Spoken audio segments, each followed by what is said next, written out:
Kita mau memulai sekolah minggu kita ya. Semuanya duduk dengan tenang. Mari kita beribadah kepada Tuhan ya.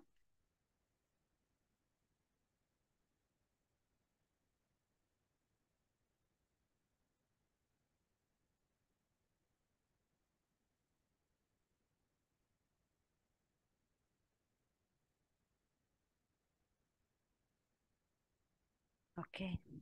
Kita akan memulai dengan memuji Tuhan, Mars sekolah minggu. Semuanya buka suara ya.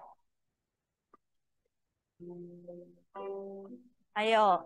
Sekolah minggu, sekolah minggu. Anak semua, bakti Allah, cinta bangsa, hidup baru sukaria. Belajarlah kitab suci, cinta Tuhan gereja maju.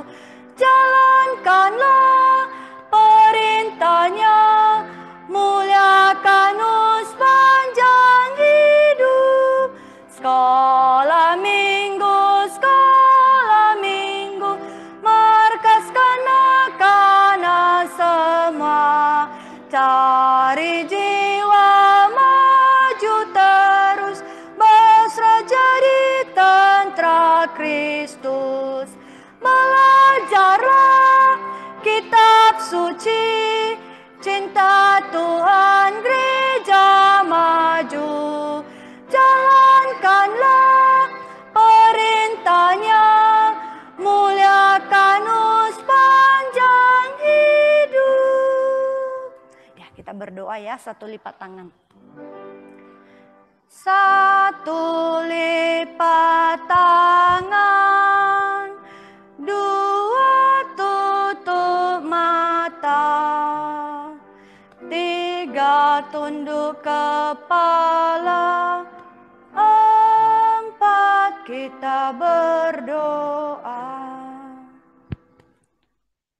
Mari kita berdoa. Ikuti lause ya.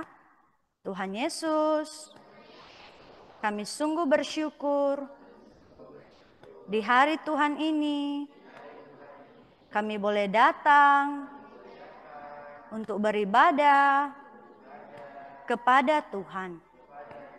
Tuhan, berkatilah kami di dalam memuji nama Tuhan. Biarlah kami memuji dengan penuh sukacita. Ketika kami mendengarkan firman-Mu, biarlah kami mau dengar-dengaran dan melakukan firman Tuhan. Bantu kami semua Tuhan, beribadah dengan sungguh-sungguh di hadapan Tuhan. Ampuni juga kami dari segala kesalahan kami. Kami serahkan ibadah kami di pagi hari ini ke dalam tangan Tuhan. Terima kasih Tuhan. Hanya di dalam nama Tuhan Yesus kami telah berdoa dan bersyukur. Amin. Kita mau melanjutkan ya puji-pujian. Nah, ini adalah lagunya Allah Baik. Allah Baik ya. Nah, ini ada bahasa Inggrisnya. Jadi nanti langsung saja ya. Dari bahasa Indonesianya ke bahasa Inggrisnya. Bisa ya?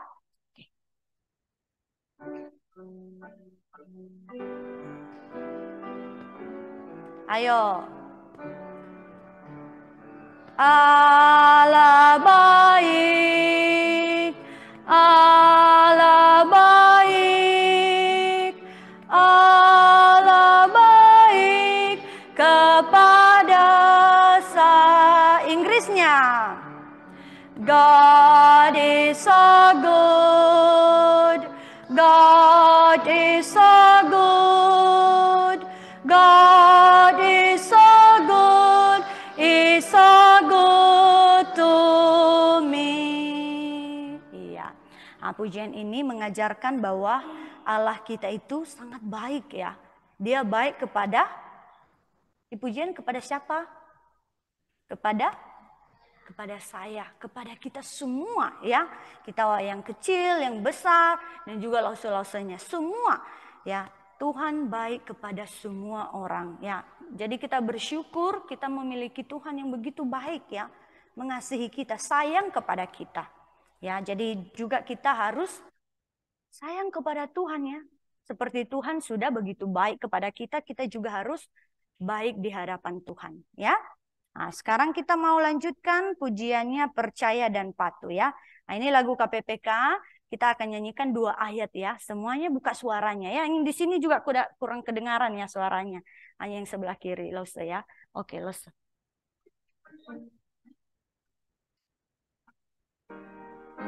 Ayo, buka suaranya.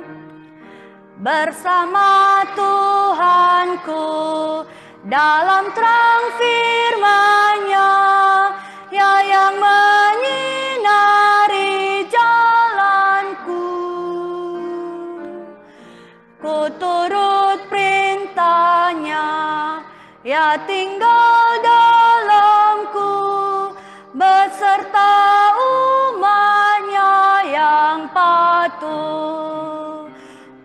Percayalah dan patuh padanya, pasti kau dikasih-Nya.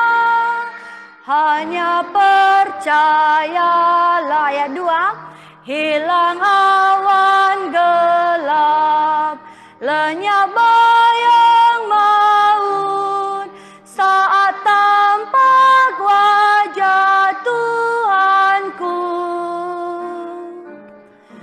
Hilanglah bimbangku, lenyap air mataku, percaya dan patuh padanya. Suaranya.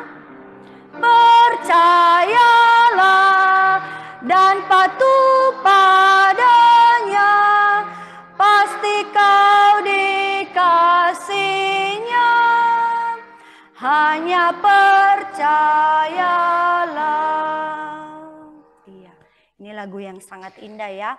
Mengajarkan bahwa jikalau kita percaya ya kepada Tuhan Yesus dan patuh kepada firman-Nya, maka kita akan bahagia ya dan dikasihi oleh Tuhan. Ya, jadi adik-adik kalau mau dikasihi oleh Tuhan kita harus apa? Percaya dan patuh ya. Percaya dan patuh kepada Tuhan. Jadi biarlah kita semua bisa dikasihi oleh Tuhan senantiasa dan selalu ya mau percaya dan patuh seumur hidup kita. Oke? Nah, kita mau melanjutkan pujian. Nah, dan pujian ini kita akan nyanyikan di Natal nanti kan, Natal sekolah minggu ini paduan suara kita ya. Jadi dia ada ayat pertama bahasa Indonesianya, baru intro dulu sedikit, baru nanti masuk ayat kedua yang adalah bahasa Inggris. Oke, bisa ya? Nah, ini lagunya Dengar Malak Memuji. Jadi semuanya buka suara, kita udah latihan 2 kali ya. Jadi kita sudah kurang lebih mengetahui lagu ini. Nah, jadi kita nyanyikan. Buka suaranya ya. Dengar malak memuji, mulia bagi Sang Raja, damai dan sejahtera turun ke dalam dunia. Bangsa-bangsa bangkitlah dan bersoraklah serta langit bumi dengarlah, lahir Kristus Sang Raja. Dengar malak memuji, mulia bagi Sang Raja. Intro dulu. Ayo. Hark the herald angels sing, glory to the newborn King. Peace on earth and mercy mild, and sinners reconciled. Joyful all ye nations rise, join the triumph of the skies. With angelic hosts proclaim, Christ is born in Bethlehem.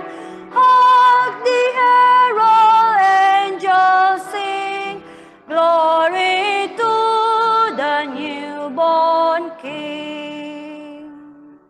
Iya, jadi ini adalah lagu Natal ya, mengajarkan bahwa Tuhan Yesus yang adalah Raja di atas segala raja telah datang ke dalam dunia.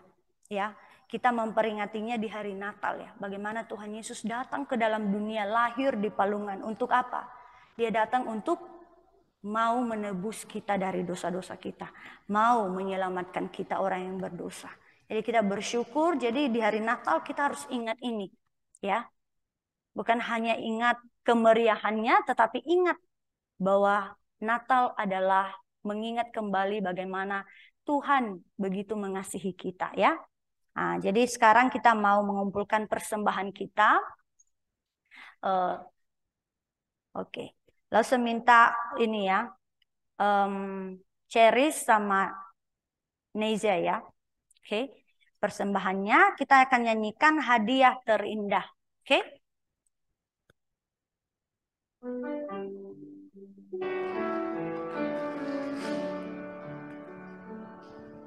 Tuhan Yesus, terima kasih aku ucapkan. Engkau telah lahir di dunia hingga aku mengenalmu, Tuhan Yesus. Terima kasih aku ucapkan. Kau mau hapus dosa manusia hingga hatiku damailah.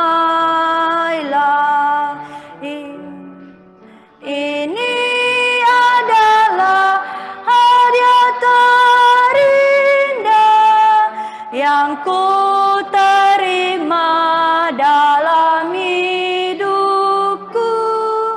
Ini adalah hadiah termulia waktu kau lahir dalam hatiku dan hapuskan dosaku. Ku sambut Engkau Yesus, ku sambut Engkau Yesus. Ya, kita mau berdoa ya, semuanya lipat tangan, tutup mata, mari kita berdoa untuk persembahannya. Ikutilah Tuhan Yesus, kami bersyukur karena Tuhan sudah begitu baik mencukupkan segala kebutuhan kami. Sebagai ucapan syukur, kami membawa persembahan kami kepada Tuhan. Biarlah Tuhan yang berkenan atas persembahan kami ini agar bisa dipakai untuk pelayanan di sekolah minggu kami. Tuhan, biarlah Engkau yang senantiasa mencukupkan kebutuhan kami di hari-hari depan kami. Dan biarlah kami mengasihi Tuhan dengan sungguh-sungguh seumur hidup kami. Berkati juga pekerjaan, kesehatan, kedua orang tua kami, sehingga mereka terus bisa bekerja untuk kemuliaan nama Tuhan. Terima kasih Tuhan. Di dalam nama Tuhan Yesus, kami telah berdoa dan bersyukur. Amin. Silakan duduk ya. Lain kali yang makan permen saat berdoa nggak boleh ya. Siapa tadi ya? Jadi nggak boleh ya. Lalu dengar ada yang makan permen waktu kita berdoa tadi ya. Buka-buka permen nggak boleh ya. Itu nggak hormat sama Tuhan ya. Nah, sekarang kita mau melihat ayat hafalan kita ya. Oke. Jadi ayat hafalannya minggu lalu kita sudah hafal. Jadi ini adalah pengulangan saja. Oke, jadi kita akan baca alamatnya, isinya baru alamatnya lagi. Bisa? Bisa ya? Oke, jadi sekarang kita baca alamatnya, isi sama alamatnya ya. Oke, kita mulai ya semuanya. Baca alamat sama isi sama alamatnya ya. 1, 2, 3, ya. Yesaya 6 ayat 8. Siapakah yang akan kuutus? Dan siapakah yang mau pergi untuk aku? Maka sahutku, ini aku, utuslah aku. Yesaya 6 ayat 8. Nah, sekali lagi ya, kita baca ya. Oke, alamat baru nanti kita pelan-pelan hapus yang hijaunya ya. Siap? Alamat, isi alamatnya. 1, 2, ya. Yesaya 6 ayat 8. Siapakah yang akan kuutus dan siapakah yang mau pergi untuk aku? Maka sahutku, ini aku, utuslah aku. Yesaya 6 ayat 8. Jadi kita hapus siapakah yang akan kuutus ya. Siap? 1, 2, ya. Yesaya 6 ayat 8. Dan siapakah yang mau pergi untuk aku? Maka sahutku, ini aku, utuslah aku. Yesaya 6 ayat 8. Oke ya. Nah, jadi dan kita hapus sekarang, dan siapakah yang mau pergi? 1, 2, ya. Yesaya 6 ayat 8.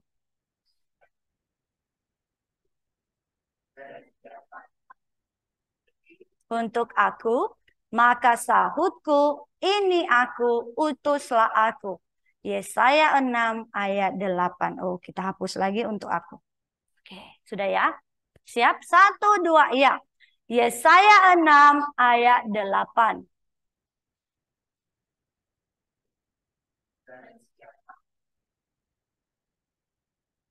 Maka sahutku, inilah aku, utuslah aku. Yesaya 6 ayat 8. Maaf ya, lo nggak ada inilah ya. Hanya ini aja ya. Oke, jadi kita hapus lagi ya. Maka sahutku. Siap? 1, 2, ya. Yesaya 6 ayat 8. Siapakah yang akan kuutus dan siapakah yang akan pergi untuk aku? Maka sahutku, ini aku, utuslah aku. Yesaya 6 ayat 8. Ya, kita hapus ya semuanya ya. Ini aku isinya ya. Sudah ya semuanya. Siap? 1, 2, ya. Yesaya 6 ayat 8. Siapakah yang akan kuutus dan siapakah yang akan pergi untuk aku? Maka sahutku, ini aku, utuslah aku. Yesaya 6 ayat 8. Oke, bisa? Mungkin kita lihat sekali lagi ya semuanya bisa? Oke? Oke, kita hapus ya alamatnya juga semuanya nggak ada lagi. Oke, siap? 1, 2, ya. Yesaya 6 ayat 8. Siapakah yang akan kuutus dan siapakah yang mau pergi untuk aku? Maka sahutku, ini aku, utuslah aku. Nah, Yesaya 6 ayat 8. Ya, harus ada sebutnya alamatnya di terakhir ya. Sekarang siapa yang mau coba? Ada? Coba kita tanya Nia ya. Nia bisa tidak? Hmm? Nia nggak bisa. Nah, kenapa nggak bisa? Ayo, coba saja. Kita apa? Seberapa tahu, nanti lo sebantu. Ayo. Bisa? Nggak bisa ya. Siapa yang di sebelah kanan? Hana bisa? Oke, coba.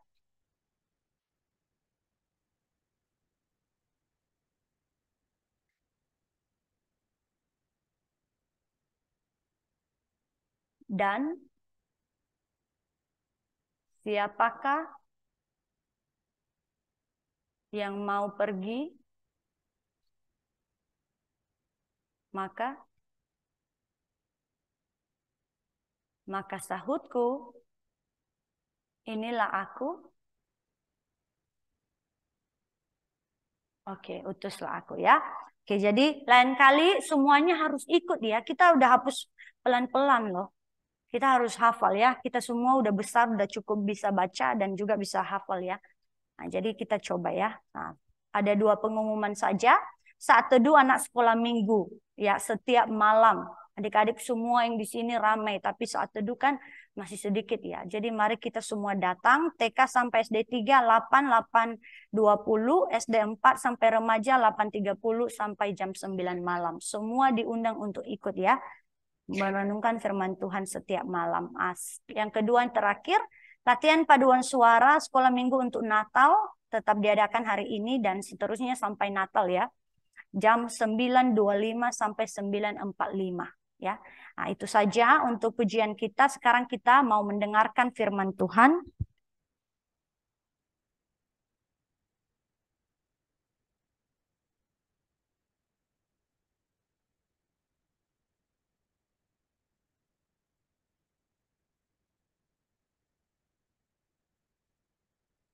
Baik, selamat pagi ya buat kita semua.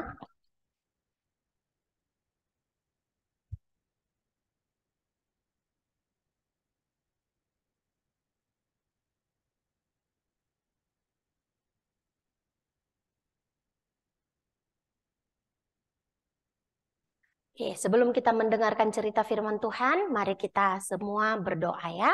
Adik-adik kelas kecil duduk yang bagus berdoa. Yuk, kita berdoa. Bapa di dalam surga, kami sungguh bersyukur Tuhan telah menolong kami untuk datang beribadah kepada Tuhan. Kami juga bersyukur kami bisa bernyanyi memuji Tuhan. Kiranya Tuhan berkenan atas setiap pujian yang kami nyanyikan. Tuhan Yesus, kami juga memohon ampun untuk semua dosa yang telah kami lakukan.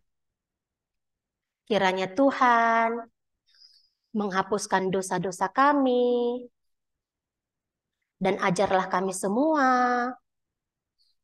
untuk taat akan firman Tuhan setiap harinya.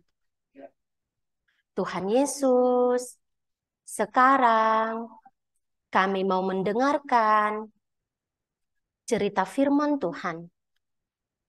Urapi hati kami, pikiran kami, agar kami bisa mengerti dan juga melakukan firman Tuhan. Terima kasih Tuhan, kami serahkan jam pendengaran firman Tuhan ke dalam tangan-Mu saja.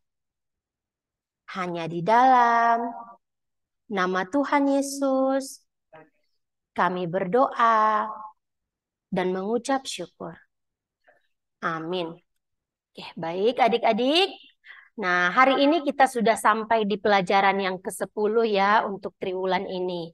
Nah, semua ambil sikap yang baik dulu. Berdiri tegak, bukan berdiri, duduk tegak. Duduk tegak, jangan ada yang kayak mau jatuh, jangan ada yang kayak mau tidur. Semua duduk tegak. Karena kita sedang beribadah kepada Tuhan ya. Oke. Pelajaran 10 temanya adalah, mari kita baca bersama-sama. 2, 3. Allah mengutus Paulus. Nah, cerita firman Tuhan hari ini sudah pasti diambil dari Alkitab ya. Di buku Kisah Para Rasul pasal yang ke-13 sampai dengan 14. Apa yang menjadi tujuan kita dalam cerita ini? Dari cerita firman Tuhan yang akan kita dengar hari ini, kita akan mengerti ya ini 2 hal. Mengambil bagian dalam mendukung tugas misi gereja kita.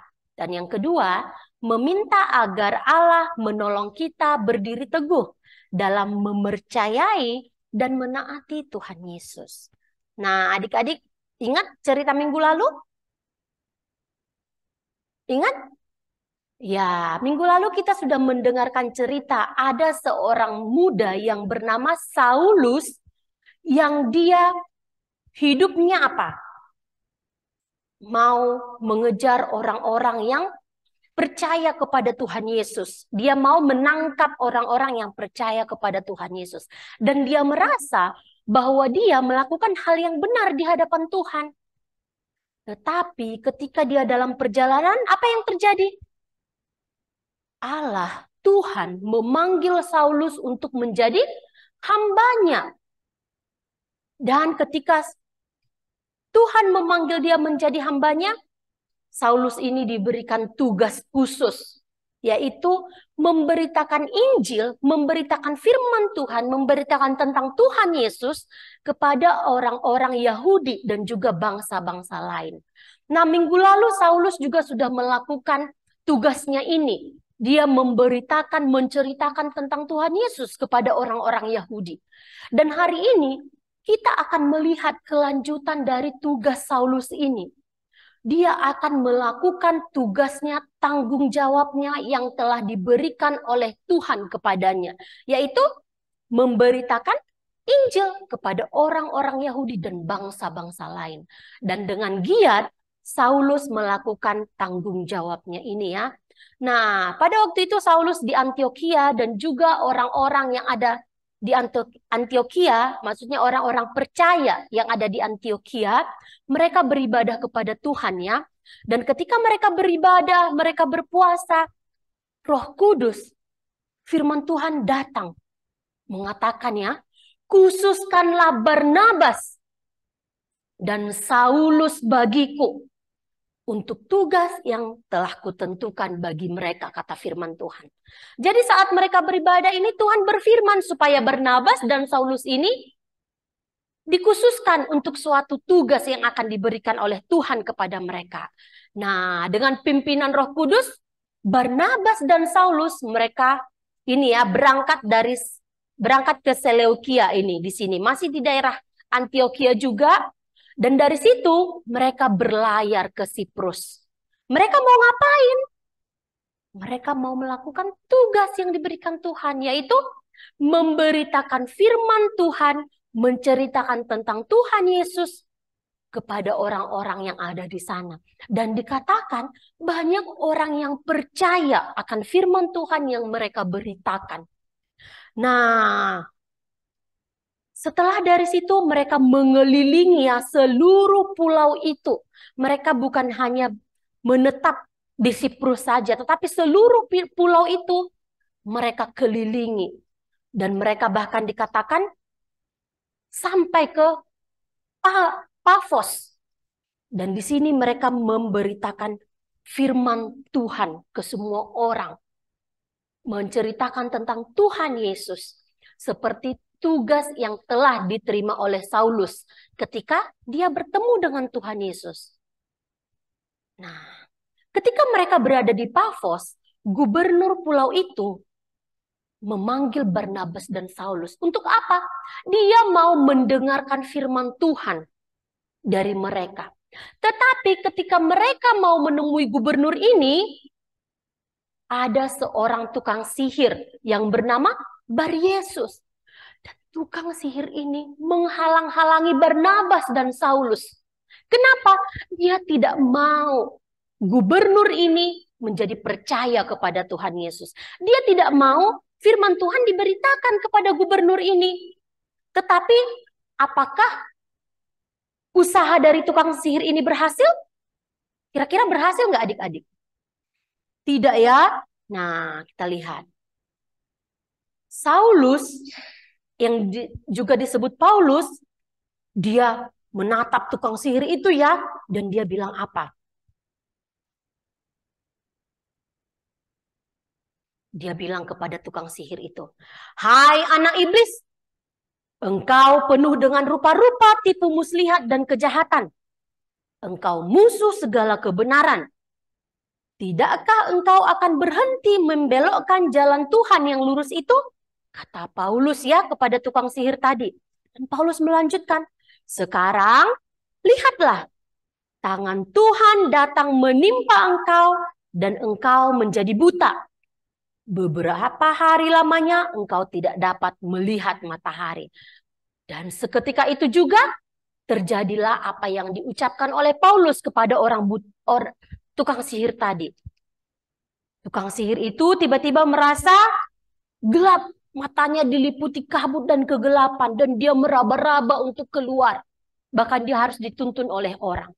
Nah, adik-adik melihat itu semua, gubernur tadi takjub. Dia terheran-heran. Dan dikatakan ya, firman Tuhan mengatakan, dia percaya akan firman Tuhan yang diberitakan oleh Barnabas dan Saulus kepadanya. Dia takjub oleh ajaran Tuhan. Nah, setelah memberitakan firman Tuhan kepada gubernur tadi, Paulus dan Barnabas masih melanjutkan perjalanannya. Dikatakan mereka berlayar ke Perga dan juga mereka sampai di Antioquia di Pisidia ya. Mereka terus melanjutkan perjalanan mereka untuk memberitakan firman Tuhan, melakukan tanggung jawab mereka, tugas mereka untuk menceritakan tentang Tuhan Yesus kepada orang banyak. Dan firman Tuhan mengatakan pada hari Sabat mereka pergi ke rumah ibadat. Untuk apa? Untuk memberitakan firman Tuhan. Dan di sana Paulus mengatakannya, "Hai orang-orang Israel dan kamu yang takut akan Allah, dengarkanlah." Nah, ada beberapa poin yang diberitakan oleh Paulus kepada orang banyak yang ada di situ. Yaitu Paulus mengatakan, kita tahu bahwa dengan tangan Tuhan, para leluhur kita, yaitu orang-orang Israel, telah dipimpin oleh Tuhan untuk keluar dari negeri perbudakan. Yaitu negeri apa namanya? Negeri apa namanya adik-adik? Negeri apa? Iya benar, negeri Mesir. Dan Paulus mengatakan 40 tahun lamanya Tuhan sabar terhadap tingkah laku nenek moyang kita di padang gurun. Bukan hanya berhenti di situ. Tetapi Paulus melanjutkan lagi ya. Tuhan juga memberikan tanah Kanaan menjadi warisan bagi nenek moyang mereka. Dan Paulus lagi mengatakan, tidak berhenti sampai di situ. Tetapi Tuhan juga memberikan hakim-hakim sampai juga nabi-nabi. Sampai kepada Nabi Samuel. Apakah berhenti sampai di situ Tuhan memelihara? Tidak. Tuhan juga memberikan raja kepada orang Israel. Raja yang pertama siapa? Siapa? Saul, benar. Nah, Tuhan memberikan Saul bin Kish dari suku Benyamin. Selama 40 tahun Saul ini memerintah atas Israel. Sampai saatnya Tuhan mengangkat Daud menjadi raja mereka. Dan Paulus melanjutkan lagi perkataannya. Tuhan berjanji dari keturunan Daud ini Allah telah membangkitkan juru selamat bagi orang Israel, yaitu Yesus. Dan firman Tuhan ini sudah terjadi. Nah, Paulus melanjutkan perkataannya ya. Hai saudara-saudaraku, baik yang termasuk keturunan Abraham maupun yang takut akan Allah, kabar keselamatan itu sudah disampaikan kepada kita. Iya, mereka sudah mendengar semua yang disampaikan Paulus tadi. Mereka sudah mendengar itu terjadi dan mereka juga sudah tahu bahwa Tuhan Yesus sudah lahir ke dunia. Terus Paulus mengatakan apa? Tetapi walaupun mereka sudah tahu bahwa juru selamat yang dijanjikan itu sudah lahir, tetapi apa? Penduduk Yerusalem dan pemimpin-pemimpinnya tidak mengakui Yesus. Bahkan Paulus mengatakan, tetapi mereka malah menjatuhkan hukuman mati atas Tuhan Yesus. Walaupun mereka tidak menemukan alasan untuk hukuman mati itu, tetapi mereka minta kepada Pilatus supaya hukuman mati itu tetap dilaksanakan. Nah, namun meskipun Tuhan Yesus dihukum mati dan telah mati, bahkan dikuburkan, Paulus melanjutkannya bahwa Allah membangkitkan dia, membangkitkan Tuhan Yesus dari antara orang mati. Tidak berhenti sampai di situ, tetapi juga dia, yaitu Tuhan Yesus, menampakkan diri kepada murid-muridnya. Dan dikatakan, Paulus mengatakan, karena Tuhan Yesus inilah, maka diberikan pengampunan dosa kepada semua orang yang tidak mereka dapatkan dari hukum Taurat. Nah, Paulus menceritakan semua hal ini kepada mereka. Nah, ketika Paulus dan Barnabas mau pergi, orang-orang yang ada di situ meminta mereka ya, supaya pada hari Sabat berikutnya mereka menceritakan hal yang sama kepada mereka. Dan benar, pada hari Sabat berikutnya, Paulus mengulangi kembali poin-poin yang tadi. Bahwa Tuhan Yesus datang ke dunia untuk menyelamatkan orang berdosa. Bahwa Tuhan Yesus mati di atas kayu salib, kemudian bangkit kembali untuk memberikan hidup yang kekal kepada semua orang yang percaya kepadanya. Tetapi adik-adik, kalian tahu, tidak semua orang yang suka kepada pengajaran Paulus dan Barnabas ini. Orang-orang Yahudi yang tidak percaya, mereka melihat ya begitu banyak orang yang mendengarkan firman Tuhan yang diberitakan Paulus. Dan mereka menjadi iri, mereka cemburu. Dan apa yang mereka lakukan? Mereka membantah apa yang dikatakan oleh Paulus. Mereka tidak setuju dengan apa yang dikatakan oleh Paulus. Kenapa mereka tidak setuju? Karena mereka tidak percaya kepada Tuhan Yesus. Nah, oleh sebab itu, Paulus dan Barnabas berkata ya, memang kepada kamulah firman Allah harus diberitakan lebih dahulu. Tetapi kamu menolaknya dan menganggap dirimu tidak layak untuk beroleh hidup yang kekal. Karena itu kami berpaling kepada bangsa-bangsa lain. Kata Paulus dan Barnabas. Nah, apa yang dilakukan oleh orang-orang Yahudi yang tidak percaya ini? Mereka menghasut perempuan-perempuan yang terkenal di sana, yang tidak takut akan Allah. Dan juga pembesar-pembesar kota itu. Sehingga mereka menimbulkan penganiayaan kepada Barnabas dan Paulus. Dan mereka mengusir Barnabas dan Paulus dari daerah itu. Namun walaupun sudah mengalami penganiayaan, walaupun sudah ditolak, apakah Barnabas dan Paulus berhenti sampai di situ? Iya, tidak. Mereka tetap melanjutkan perjalanannya. Karena apa? Mereka mau melakukan tugas yang telah diberikan oleh Tuhan kepada mereka. Mereka melanjutkan perjalanannya ke Ikonium ya, ke daerah Ikonium. Ada di sini. Jadi tadi mereka dari sini ya, dari Antioquia ini berlayar ke sini lagi, pergi lagi ke sini sampai di Antioquia sini dan sekarang mereka berlayar ke Ikonium. Dan dikatakan mereka mengajar firman Tuhan di Ikonium dan banyak orang Yahudi dan Yunani yang menjadi percaya kepada Tuhan Yesus. Dan sama seperti di daerah sebelumnya, orang-orang di daerah Ikonium ini juga ada yang percaya dan ada yang tidak. Orang kota itu terbelah menjadi dua. Ada yang memihak kepada orang Yahudi yang tidak percaya, dan ada yang memihak kepada kedua rasul ini. Dan dikatakan ya, orang-orang yang tidak mengenal Allah ini, mereka berencana untuk menyiksa dan juga melempari Barnabas dan Paulus dengan batu. Tetapi ketika Paulus dan Barnabas mendengar hal itu, mereka menyingkir ya. Mereka pergi dari kota itu ke kota-kota di Likaonia, yaitu Listra dan Derbe dan di sekitarnya. Dan di sana juga mereka memberitakan firman Tuhan. Nah, tadi mereka dari Ikonium menuju ke Listra ya. Dan adik-adik ketika mereka sampai di Listra, mereka bertemu dengan seorang yang lumpuh. Dikatakan dari sejak lahir, dia belum pernah bisa berjalan. Dia tidak pernah bisa berjalan. Nah, orang lumpuh ini duduk ya, mendengarkan Paulus berbicara. Dan ketika Paulus melihat orang lumpuh ini, Paulus melihat iman dari orang lumpuh ini.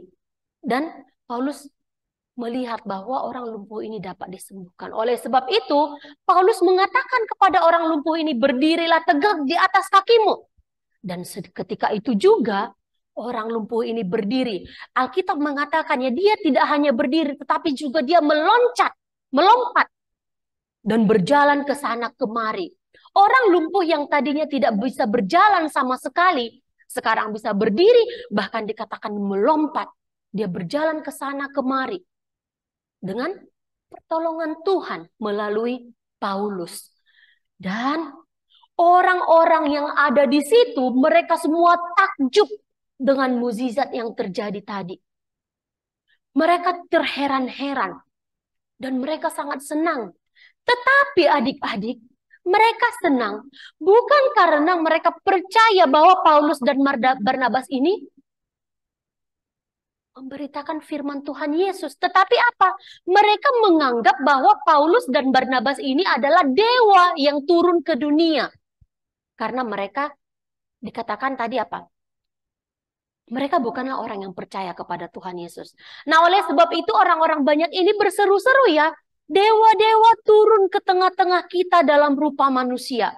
Bahkan dikatakan imam dari kuil dewa membawa lembu untuk dipersembahkan kepada Paulus dan Barnabas. Dan juga mereka membawa karangan bunga untuk diberikan kepada Barnabas dan Saulus.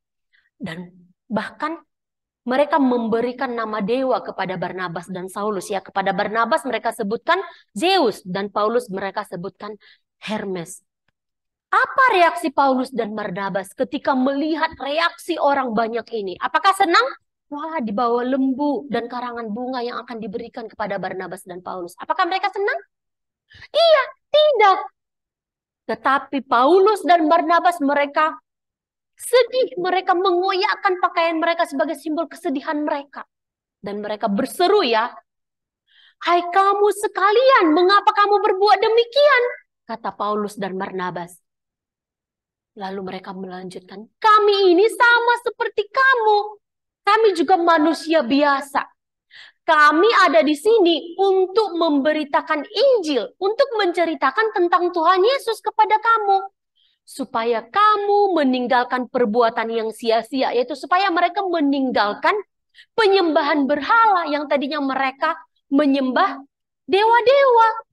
Dan supaya mereka kembali beribadah kepada Tuhan yang benar, kepada Tuhan yang hidup, yang telah menjadikan langit dan bumi, laut dan segala isinya. Adik-adik, walaupun panjang lebar Paulus dan Barnabas memberitahukan kepada mereka tujuan mereka datang, tetapi orang banyak ini mereka tidak percaya ya. Dan dengan hasutan orang-orang dari Ikonium yang tidak percaya tadi, mereka melempari Paulus dengan batu dan bahkan menyeretnya keluar kota. Kenapa? Mereka menganggap Paulus sudah mati. Tetapi ternyata Paulus tidak mati ya. Paulus belum mati. Dan Paulus serta Barnabas melanjutkan kembali perjalanannya ya. Mereka pergi kembali melanjutkan perjalanannya ke Derbe. Dan dikatakan Paulus dan Barnabas memberitakan Injil di kota itu. Dan memperoleh banyak murid. Maksudnya adalah ketika mereka menceritakan tentang Tuhan Yesus, banyak orang yang menjadi percaya kepada Tuhan Yesus. Nah, setelah itu mereka kembali lagi ke Listra, kembali lagi ke Ikonium, dan kembali lagi ke Antioquia. Kenapa mereka harus kembali lagi? Mereka kembali untuk menguatkan hati murid-murid, menguatkan orang-orang percaya di sana. Dan mereka menasehati orang-orang yang sudah percaya kepada Tuhan Yesus supaya mereka bertekun dalam iman kepada Tuhan Yesus, supaya mereka tetap taat akan firman Tuhan dan tidak kembali menyembah berhala. Nah, dari situ mereka menjelajahi, dikatakan yang menjelajahi seluruh Pisidia daerah-daerah sini, dan tiba di Pamfilia, dan kembali lagi ke Perga. Dan pergi ke Atalia, lalu pulang ke Antioquia. Jadi semua ini, daerah ini mereka jalanin untuk memberitakan firman Tuhan. Begitu banyak daerah yang dijalani Paulus dan Barnabas di dalam memberitakan firman Tuhan. Karena memang mereka ditugaskan khusus untuk itu. Tuhan menugaskan khusus mereka untuk memberitakan firman Tuhan kepada orang-orang Yahudi dan bangsa-bangsa lain. Ya, nah, mari kita lihat perjalanan Paulus dan Barnabas ke daerah-daerah mana saja tadi. Mereka tadi di Antioquia ya, Antioquia yang di Syria ya. Dan mereka pergi ke Seleukia. Dari situ mereka pergi ke Siprus, memberitakan firman Tuhan yang ada di memberitakan firman Tuhan kepada orang-orang yang ada di Siprus. Dan mereka pergi ke Salamis, melanjutkan lagi kemana? Pafos. Lanjut lagi ke Perga. Terus ke Antioquia di Pisidia.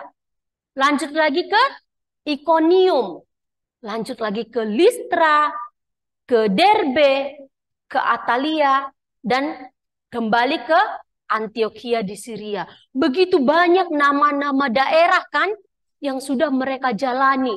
Dan mereka memberitakan firman Tuhan. Dan dikatakan banyak orang-orang yang menjadi percaya kepada Tuhan.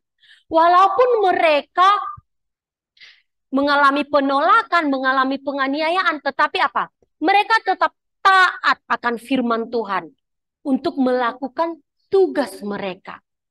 Dan Tuhan menolong mereka sehingga mereka bisa kembali ke Antioquia. Nah, pertanyaannya untuk kita, bagaimana cara jemaat Antioquia yang waktu mereka tadi Antioquia di Syria itu mendukung Paulus dan Barnabas ketika mereka diutus pergi keluar. Kan tadi kita sudah lihat di awal kan, kita sudah mendengar di awal bahwa Tuhan berfirman supaya Barnabas dan Paulus dikhususkan untuk melakukan tugas khusus daripada Tuhan, yaitu memberitakan firman Tuhan kepada orang-orang Yahudi dan juga bangsa-bangsa lain. Terus bagaimana cara mereka mendukung Paulus dan Barnabas? Yaitu mereka mendoakan kan. Sebelum tadi Paulus dan Barnabas berangkat, mereka berdoa untuk Paulus dan Barnabas. Walaupun firman Tuhan tidak mencatat, tetapi kemungkinan apa? Mereka ada memberikan bekal kepada mereka selama di perjalanan, memberikan uang untuk mendukung pelayanan Paulus dan Barnabas. Memberikan semangat kepada mereka. Dan yang paling utama apa? Mereka mendoakan kedua rasul ini supaya Tuhan menguatkan mereka dalam tugas dan tanggung jawab yang telah diberikan kepada mereka. Nah, apa yang dapat kita lakukan untuk mendukung misionaris? Nah, gereja kita tak ada misionaris khusus ya, tetapi kita ada hamba Tuhan yang diutus untuk membuka pelayanan di daerah lain. Di Pospei contohnya, di Tanjung Balai Karimun. Apa yang bisa kita lakukan sebagai anak-anak Tuhan, sebagai anak-anak sekolah minggu untuk mendukung hamba Tuhan yang melayani di daerah lain, yang sudah ditugaskan melayani daerah lain, yaitu Lausededi, ataupun hamba Tuhan yang melayani di gereja? Apa yang bisa kita lakukan? Siapa yang bisa memberikan jawaban? Kalau jemaat-jemaat di Antioquia tadi, mereka mendoakan Paulus dan Barnabas, memberikan semangat kepada mereka. Kita sebagai anak-anak sekolah minggu, apa yang bisa kita lakukan? Apa? Tidak ada. Tidak tahu. Oke. Hal yang paling sederhana. Iya, benar. Hal yang paling sederhana yang bisa kita lakukan, kita mendoakan mereka. Kita mendoakan hamba Tuhan. Kita mendoakan Lausededi misalnya, yang ada di Tanjung Balai Karimun. untuk memberitakan firman Tuhan di sana. Supaya Tuhan membukakan jalan bagi Lause Dedi untuk apa? Bisa menginjili orang-orang yang tidak percaya di sana. Kita juga bisa mendoakan lause-lause yang ada di sini, hamba Tuhan yang ada di sini, Bapak Pendeta, dan hamba-hamba Tuhan yang lainnya di dalam pemberitaan firman Tuhan. Nah, ketika Lause Dedi nanti datang ke Batam, kita bisa mengajak Lause Dedi mengobrol, menanyakan, Lause bagaimana pelayanannya di sana? Atau Lause semangat ya di dalam melayani Tuhan. Nah, dengan dorongan semangat yang sederhana itu, Lause-lause yang melayani, Lause Dedi yang melayani jauh dari kita, semakin semangat di dalam memberitakan firman Tuhan kepada orang-orang yang tidak percaya. Kita memang belum ada uang yang mau kita berikan kepada hamba-hamba Tuhan yang melayani di luar kota untuk mendukung pelayanan mereka. Tetapi kita bisa berdoa dan memberikan semangat, mengirimkan kata-kata semangat melalui WhatsApp kepada mereka, kepada Lause Dedi misalnya, yang paling nyata ya, karena Lause Dedi memang pelayanan di Tanjung Balai Karimun. Mari kita lakukan hal-hal ini untuk mendukung pelayanan. Nah, sama seperti Paulus dan Barnabas tadi, mereka melalui banyak hal kesulitan. Mereka diusir, mereka dilempari batu, mereka diseret keluar. Tetapi Tuhan tetap menolong mereka, kan memberikan kekuatan kepada mereka. Mereka tetap taat akan tugas dan tanggung jawab yang diberikan kepada mereka. Kita juga berdoa bagi setiap hamba-hamba Tuhan yang melayani, bagi Lause Dedi, bagi lause-lause yang melayani di sini, supaya semua hamba-hamba Tuhan yang melayani tetap taat akan firman Tuhan, walaupun mereka menghadapi kesulitan. Misalnya kembali lagi contoh nyata ya, Lause Dedi yang ada di Tanjung Balai Karimun. Ketika Lause Dedi mengabarkan Injil kepada orang-orang yang ada di sana, kepada orang-orang yang belum percaya kepada di sana, mungkin Lause Dedi mengalami penolakan. Tetapi mari kita doakan Lause Dedi supaya Lause Dedi tetap kuat, tetap semangat di dalam memberitakan firman Tuhan ya. Sehingga banyak orang-orang yang percaya kepada Tuhan Yesus melalui pengabaran Injil yang dilakukan. Nah, adik-adik sekolah minggu, mari kita senantiasa dengan sukacita mau mendukung pelayan Tuhan yang melayani bagi kemuliaan nama Tuhan ya. Nah, demikian firman Tuhan. Kita akan berdoa ya bersama-sama. Mari kita bersatu di dalam doa. Semua ambil sikap berdoa, adik-adik kecil, adik-adik kelas kecil maksudnya. Oke, ayo kita berdoa ya. Bapa di dalam surga, kami bersyukur untuk firman Tuhan yang telah kami dengarkan. Bantu kami semua Tuhan untuk turut ambil bagian di dalam mendukung para pelayan-pelayan Tuhan, para hamba-hamba Tuhan yang melayani Engkau. Tolong kami semua agar kami mau berdoa, mengingat para hamba Tuhan setiap hari. Dan tolonglah berikan kekuatan kepada para hamba Tuhan di dalam mengajar firman Tuhan, di dalam memberitakan Injil Tuhan, sehingga banyak jiwa-jiwa yang dimenangkan bagi Tuhan. Terima kasih Tuhan Yesus. Kami mau melanjutkan kegiatan kami dengan latihan presentasi. Tolong kami semua untuk bisa mengikutinya dengan baik. Terima kasih Tuhan Yesus. Hanya di dalam nama Tuhan Yesus kami berdoa dan bersyukur. Amin. Oke, adik-adik kelas kecil.